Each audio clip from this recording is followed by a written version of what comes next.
Hey there.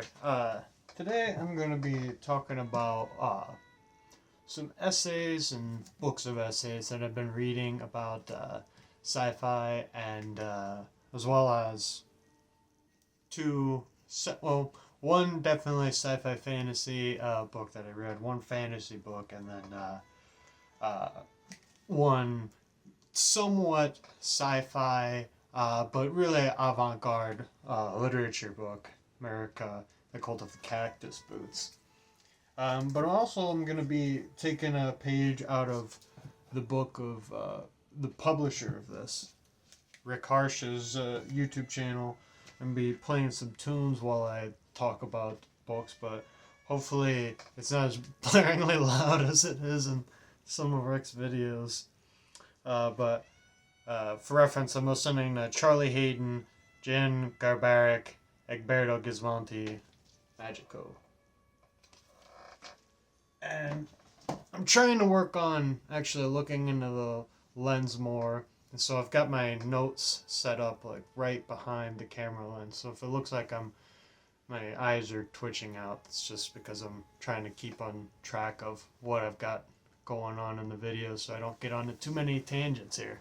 But without further ado, let's get into it. So, the whole reason I started reading Jameson and science fiction recently was I wanted to take a little break from Miss Macintosh, My Darling, and collect my thoughts about that book. But what I found interesting is that much of what Frederic Jameson writes about in his books on science fiction and fantasy is devoted to the analysis of the schism that those genres present in their own subsequent vivisections and embraces and defiances of ontology. And this is an idea of coming into conflict with our prejudices about existence that is very much a major theme in Marguerite Young's novel, despite it being more near in line with like the historical psychological novel and like traditional modernist literature. What's interesting is Jameson sees the historical novels of Walter Scott, like Lukács, as bringing into this being this new consciousness, which helps manifest the mutation of the mystical and the epical and the technological and the unease that comes about from traditional folk and fantasy being eked out by the serious science fiction of H.G. Wells. However, the encroachment of mass market appeal fantasy like Lord of the Rings and Harry Potter later on leads to a sort of capitulation in terms of what books science fiction publishers would promote, and subsequently this informs the intuitions for mass market sci-fi and fantasy authors like the one which I recently tried to enjoy, which is Brandon Sanderson. Now, I don't really have anything in particular against Brandon Sanderson, and I even enjoy his podcast, Intentionally Blank, every once in a while. And it's interesting that him and the other science fiction author that he has on the show have discussed the inequality and irreality of the publishing world in respect to sci-fi and these fads, as well as about the benign turned cancerous gatekeeping of editors and stylistic homogeneity.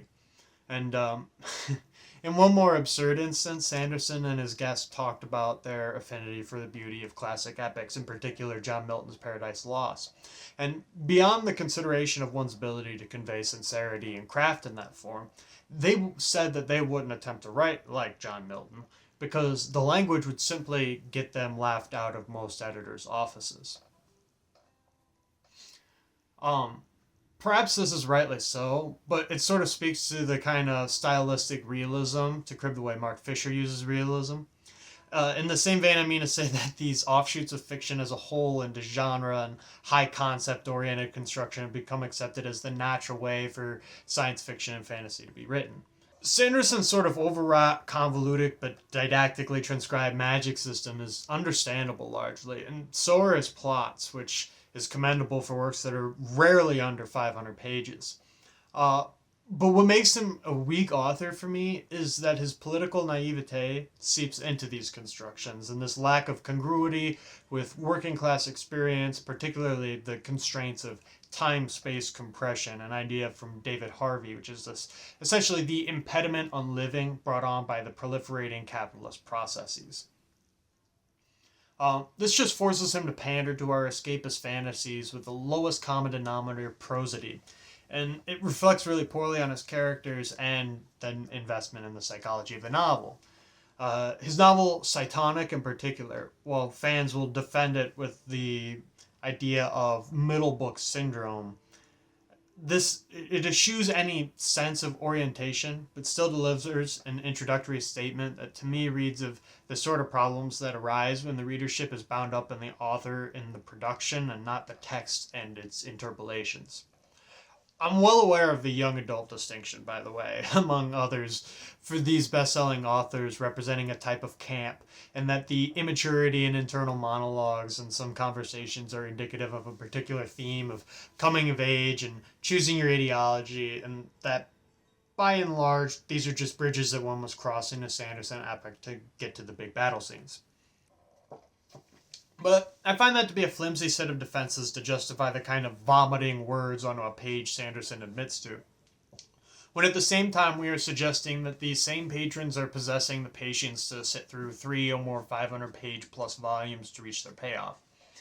Now, this is not a cagey argument for taste, I want to make that clear, but rather to say that the vast majority of Sanderson readers do or will read far richer and more diverse literature than what he is offering his readership. And it strikes me as odd that when a complaint is volleyed about a particular approach of Sanderson's, it is denied relevance in a really dogmatic way that seems to ignore the fact that Sanderson himself is capable of making the sort of paradigm shift for the genre that George R.R. Martin had. I truly do believe that. He is a massively charming and intelligent person whose writing should be dictated less by the gust of prevailing winds and more by where his heart takes him when he is being a reader himself. Here's a bit from Cytonic. I knew from the Delver's impressions that this was the nowhere. That felt right to me, for reasons I couldn't explain. Somehow I had to find answers in this place, which seemed a whole lot more daunting to me now than it had moments ago. Scud. I had barely escaped the superiority in my life. Now I thought I could find answers about the Delvers, one of the universe's greatest cosmic mysteries. Not merely about the Delvers, I thought.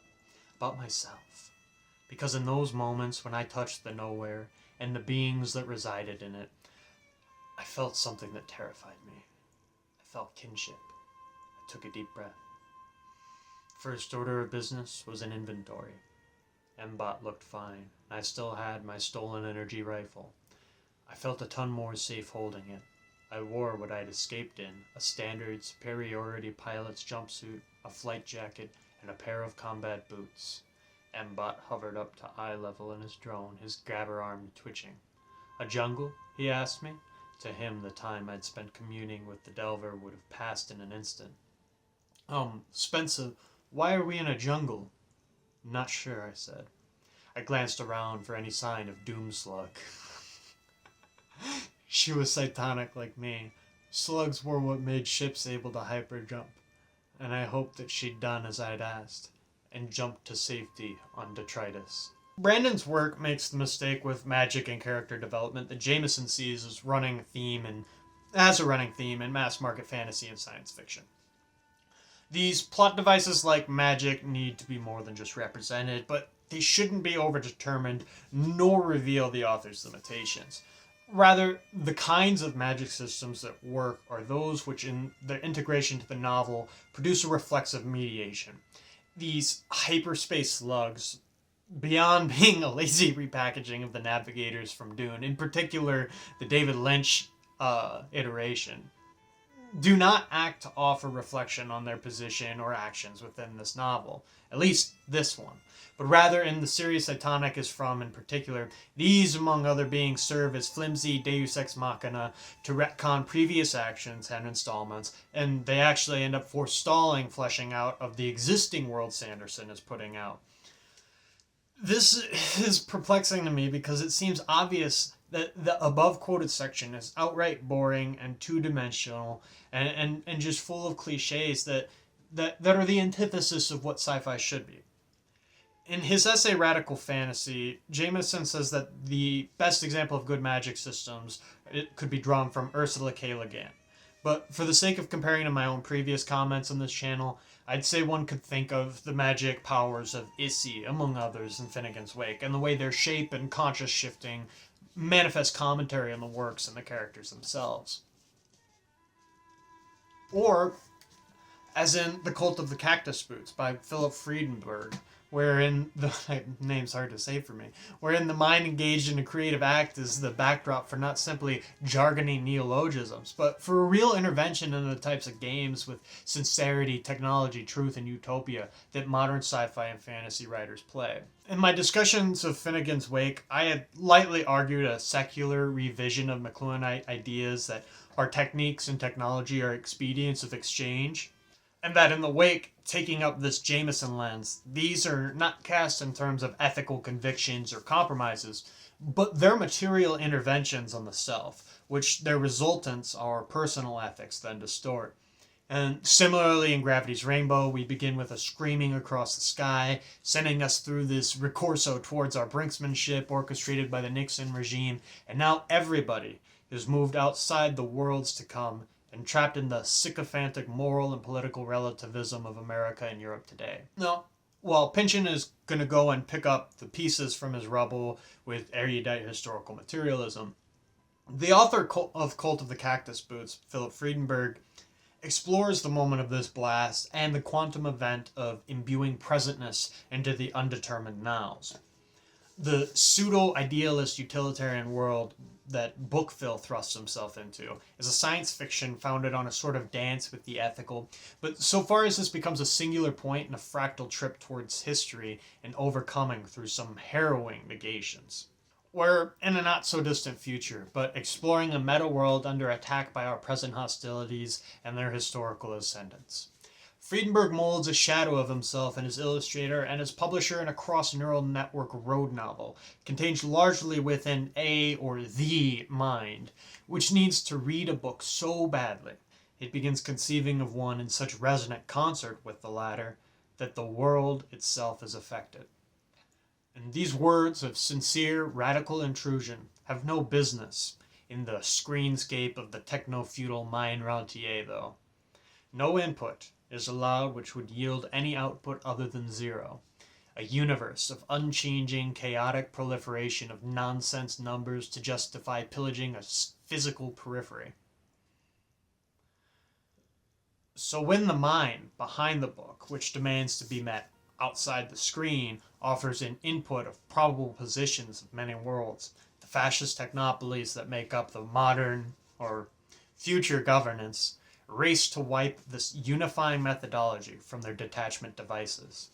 Now, I'm sure this all sounds familiar, and even those of us who haven't become acquainted with David Foster Wallace can see the particular dick-lit influence and may be wary. Yet, for Freedenburg, levity is an essentially baked-in component of this novel, and while the book version of Phil that we encounter does approach megalomaniacal rants at times, they seem less to do with the serious ego issue of the author than with relating the psychology of the subject that has exited this fascist realism of the screen sink, this world that Philip Friedenberg has created for us, and is beginning the first creations outside neoliberalism.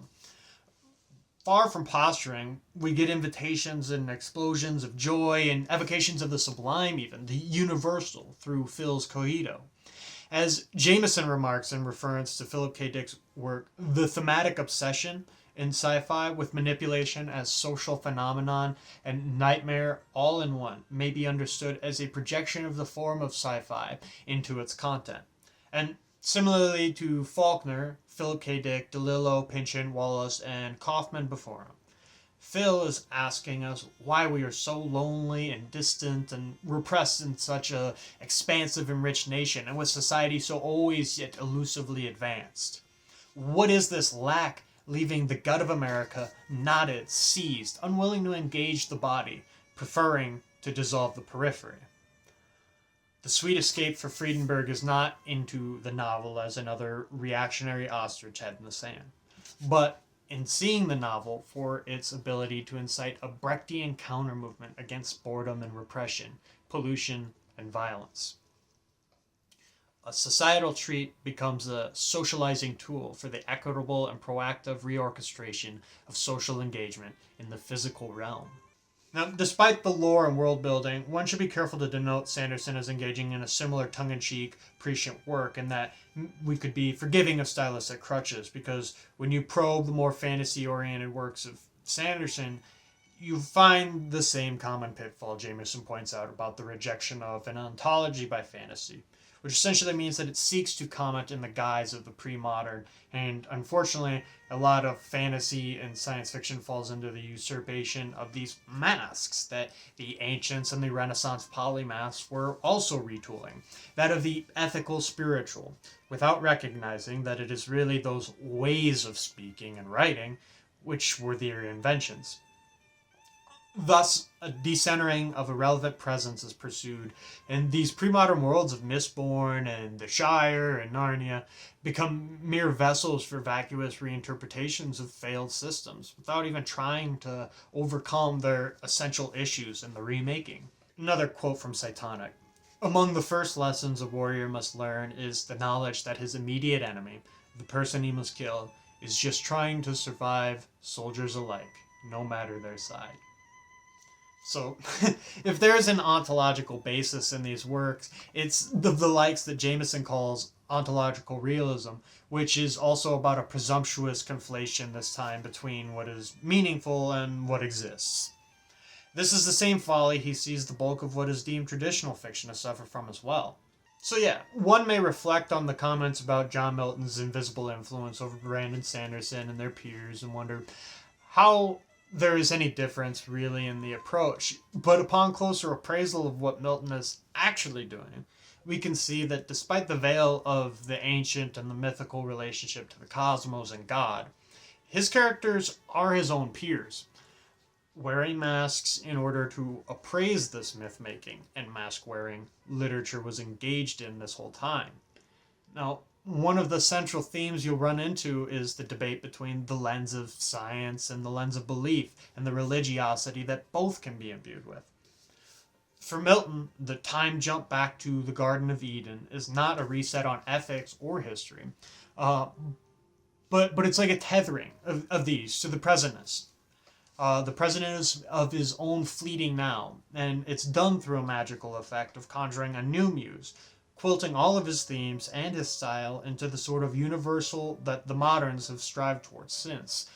In fact, in one of Sanderson's novels, a sort of joke is made in a character referencing the plot of Paradise Lost, and the setup is them not fully understanding the point of Satan being the good guy.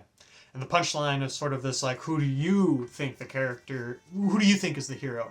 Which is an interesting exchange for Sanderson to use, because it clearly shows he's aware of the actual point of John Milton making Satan a classical heroic figure, which is being to show we shouldn't rely on this conceit to find or found empowerment in the world.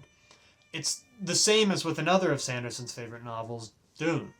Frank Herbert shares much of the views that Marguerite Young has on reason and self, and this need to resist the idea of the great man of history and recognize the complexity of our social fabric for what it is. Yet Sanderson has committed himself to curate only black and white morality plays in his universes. While accepting his influences, it would seem Sanderson wishes to say, that's all good and right, but what feels good, what salves like religion, is to think there is this easy categorical distinction by which we can align our comforts and fears. It is to turn back from the open door. It's important to note that because of these sorts of incongruities, Jameson believes it is genre fiction like the underground science fiction of Phillip K. Dick, which can tap into the mediation of change and achieve the effects of the classical epics to evoke our gloss utopia.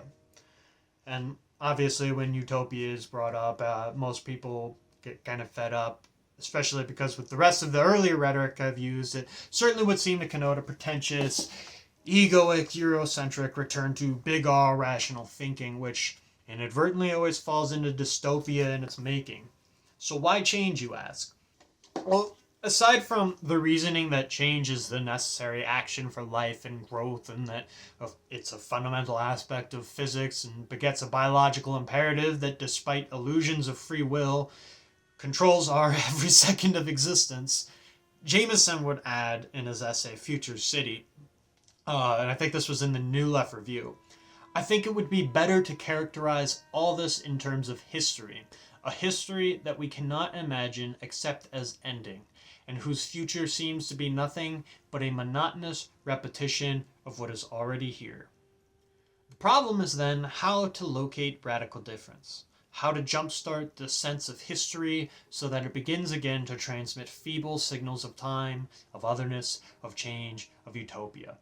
The problem to be solved is that of breaking out of the windless present of the postmodern back into real historical time, and a history made by human beings. I would argue the first step for this would be not to make literature conform to a particular philosophy, but to reflect on the essential relationships that narrative has with our apprehension of the physical and material world. The key idea here to many readers of Jameson that I've looked at is time. And I think most of the people that are going to see this video have already seen the YouTube video of the lecture of Kurt Vonnegut drawing the arrow of time and his various loop-de-loops of narrative temporal arrangement.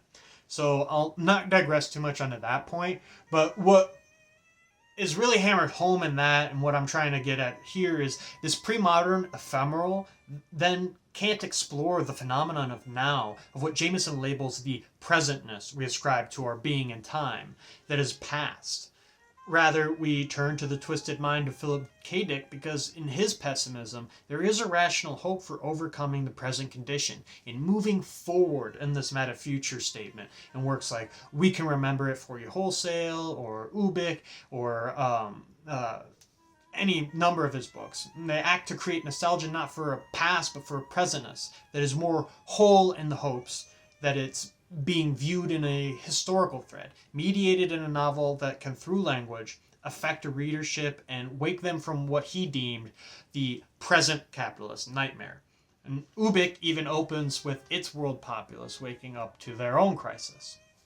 At 3:30 a.m. on the night of June 5th, 1992, the top telepath in the Sol system fell off the map in the offices of Runsitter Associates in New York City. That started vid phones ringing. The Runsitter organization had lost track of too many of Hollis's PSIs during the last 2 months. This added disappearance wouldn't do. So, as for this form of time hopping, not only is it more meditative in narrative form, but it also is bound to a reality of the physical world and our actual relationship to time. Which is to say that there is no time travel backwards from the real present, nor to alternate timelines, nor is there a natural call for a sort of acceleration in Philip K. Dick's conception of radical readership. Absolutely not. But rather what is projected as the future are possible permutations of unregistered aspects of the present condition, which only come about through properly grasping history as having a trajectory grounded in materialism. And all of this is really to say that Antinomies of Realism, Archeologies of the Future, and Radical Fantasy, and the broader literary corpus of Jameson is a remarkable treasure trove of pathways out of what, for a lot of more pessimistic thinkers today, see as a direct flight to fascism for America. And much of what Jameson is doing here is permeating from a literary and artistic framework that necessitates community and radical outlets like third spaces. Now, what is remarkable about Brandon Sanderson is beyond the cult around the personality. A large part of his fans do interact in person because of his work. But unfortunately, these interactions are limited to commodified and timed forays into parasociality for many of them.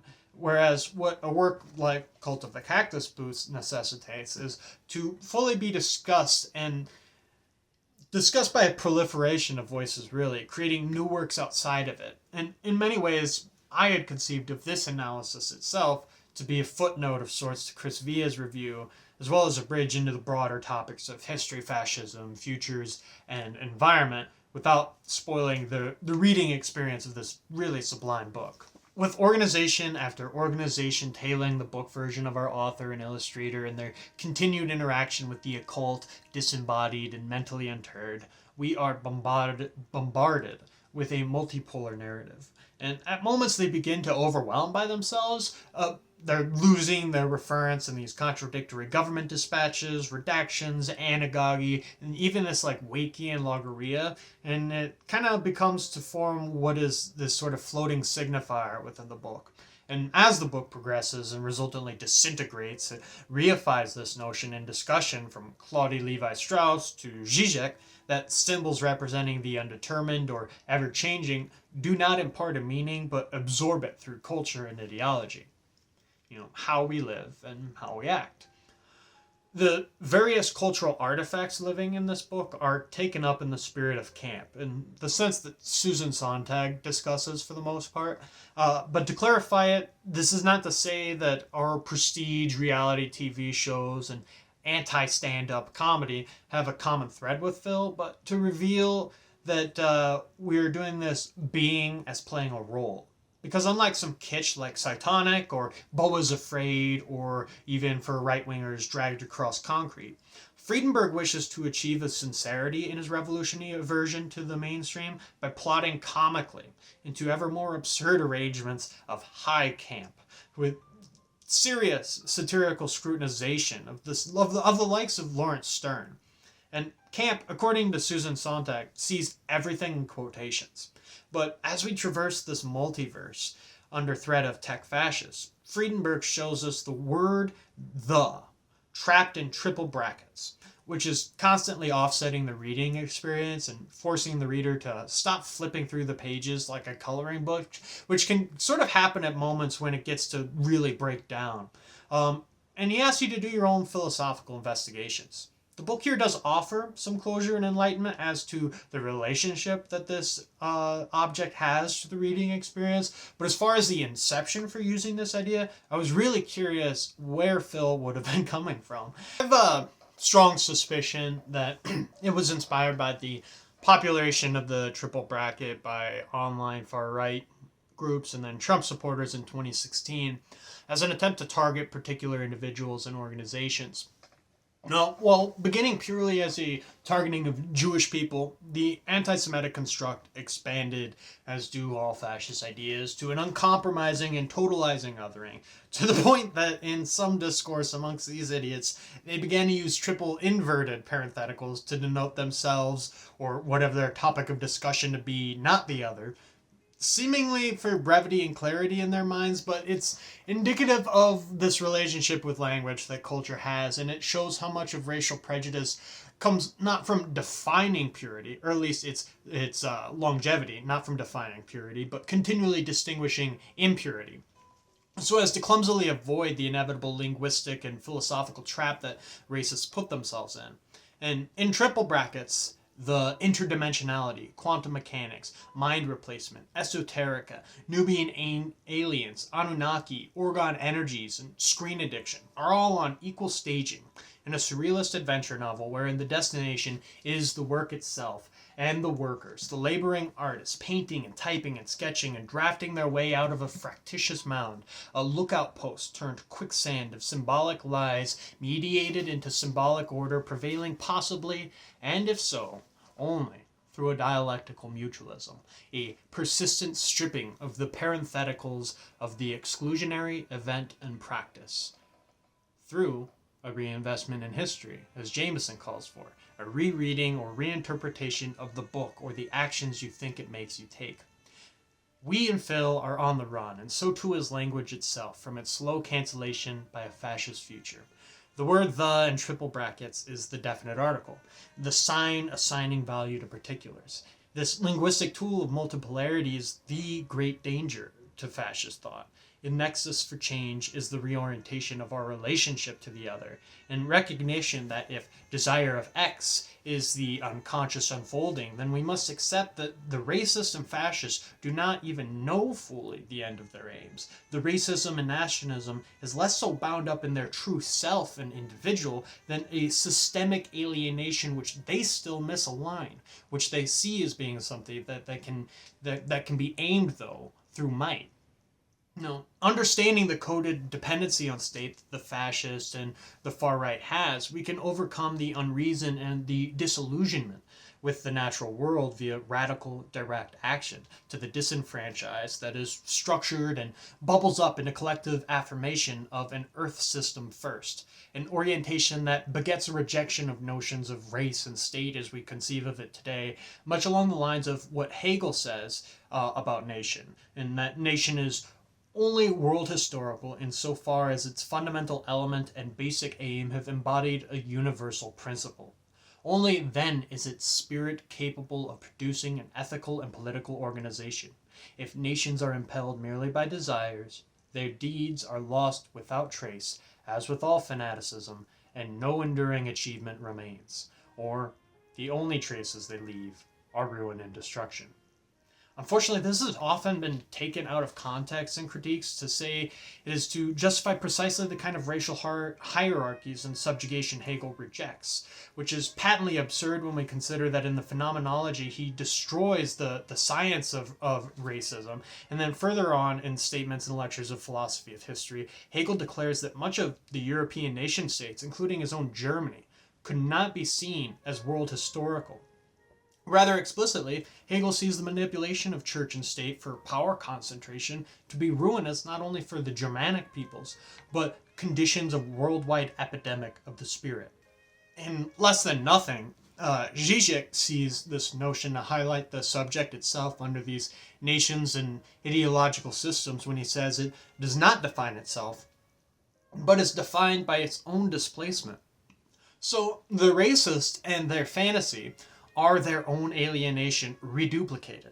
Their first major hurdle to overcome is realizing that this self-concept they've made through defining themselves in opposition to the other in their immediate environment is really a representation of their subjugation, the gap or lack in their being.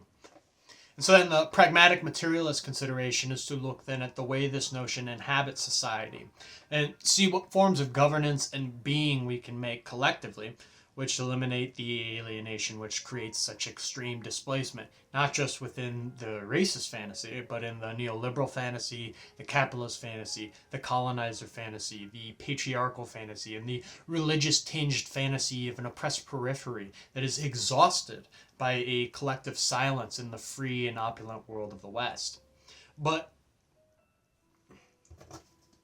to use a less controversial philosopher and one more metafictionally aligned to our subject, we'll reach to David Miller's philosophy of creativity. This is a really tremendous summarization of the implications of Eastern thought on the perceptions and curations of ideas in the Western world, which is so attached to reason and imperial criticism. This book was published amidst a boon of New Age interpretations of ancient philosophy originally, which can safely be regarded as gross Orientalism. And it's of little surprise to me that one of the few legitimate treatments of these philosophical ideals for the common reader fell out of print. Now, luckily, the printer of Cactus Boots has revived and revised this text, and Miller has even offered an extensive selection of additional promptings to better illuminate his study of the Eastern conceptions of creativity. He traces the various conceptions, but largely what we see is a refutation of a very, very analytical interpretation and an affirmation of what is a very Hegelian notion of the idea or concept to me, which is that the philosophy of creativity is, for Miller, creative interchange as meditative analysis, finding expression beyond the individual person in the context of human and non-human sociality. Now, this concept is taken up then in Cult of the Cactus Boots, and we see Miller, like Hegel by Marx, turned slightly on his head, and we come to recognize the unity coming from the self, recognizing its relation in and to nature. That is, Phil Freedenburg entangling with the unified field of linguistic comprehension through his work. And Freedenburg then dreams, I would like to become an indeterminate form. I would like to become a completed actuality. I would like to become a pure energy vibration. I would like to become the primordial creativity. I would like to become the pure and essential dimension. I would like to live beyond the programmed behavioral output loop of my everyday routines. I would like to live outside of the simple fulfillment of my material desires. And it would seem that the method of achieving this is to give meaning by meaning to live history. Phil goes on, I would like to hear the sound of your voice. I would like to pause.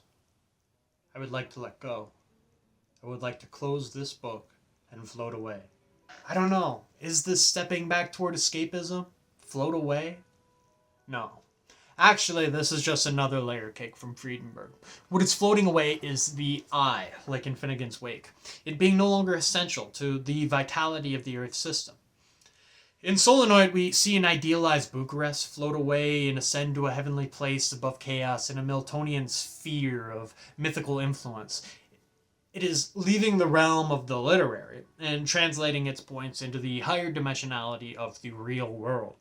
A tesseract of cityscapes and urbanites overcoming into their new forms. In Friedenberg's novel, we traverse microtubules of the brain wiring in order to eradicate I-reliance. In an inversion, it's a mass of lower order dimensionalities imprisoning creativity and the Earth system. And it's the empowerment of a community, a triadic one here, that takes the sketch of a Boltzmann brain that we can be and gives it contour and complexity and concept through one last dialectical dance, one with the cult. No, all this splendor and headiness does not go down the toilet into curating a dogmatism, but rather it imposes on the reader an etymological consideration of the concept. Now, coming from the Latin cultus, or worship, the term's gone through a few large definition changes. However, in this text, I feel cult is never intended by its common use for an organization with strict adherence to it by deep conviction or manipulation of a patrician, and if so, it is strictly in the realm of satire. Rather, the cult of the Cactus Boots is a call to accept these considerations we've illuminated about the relationship of the sign to culture, but also is more reflective of the ancient Greek hero cult, the development of a polis acting around an entity's historical devotion and importance to the civic integrity of a people. So the important question really for the reader of Freedenburg is, what are the Cactus Boots? In a dispatch from a multiverse, David Miller calls to our authors and us, the reader, I call to you all to join, resist, read, and break free from the shackles of your masters and join the cult of the Cactus Boots. Write the book, publish the book, buy the book, become the book, transcend, fool the body to free the mind. We are the objects of consciousness, now and forever united. It would seem Cactus Boots is the cultural byproduct of whatever it is we forge forward to manifest, or, to link it back to Hegel and Zizek, becomes our true self, what is posited by the subject in their role. So it would seem the cult Phil is asking us to join is the one which worships the absolute freedom of a creative act for the world system, within an awareness of our creativity output as a fractal with consequences for consciousness. So orgone energies and Anunnaki spirits become jouissance machines for the cult member. These pseudo-historical and scientific concepts return to us stripped of their fantastical elements, revealing to us the essential relationship they have between enjoyment and enjoyer, underlying some of the key tensions in science and history communication. But for the sake of video length, I think I'm going to leave off here for now. But I will be picking up from here shortly to explore a few other themes that Cactus Boots tackles. I mainly want to bridge this idea of cult and demos and explore what Freedenburg presents here against what is explored by a completely alien philosophy for Westerners, that of North Korean Juche. And I'm going to do that also against my current reading of Miss Macintosh, My Darling, so we'll get into the first half of that book. And then finally, the camp or failure of a washed-up martial artist. And hopefully in all of this we can analyze some more of how our culture reinvents fascism and where and how literature can defend against this through its generational and international charity. Thank you.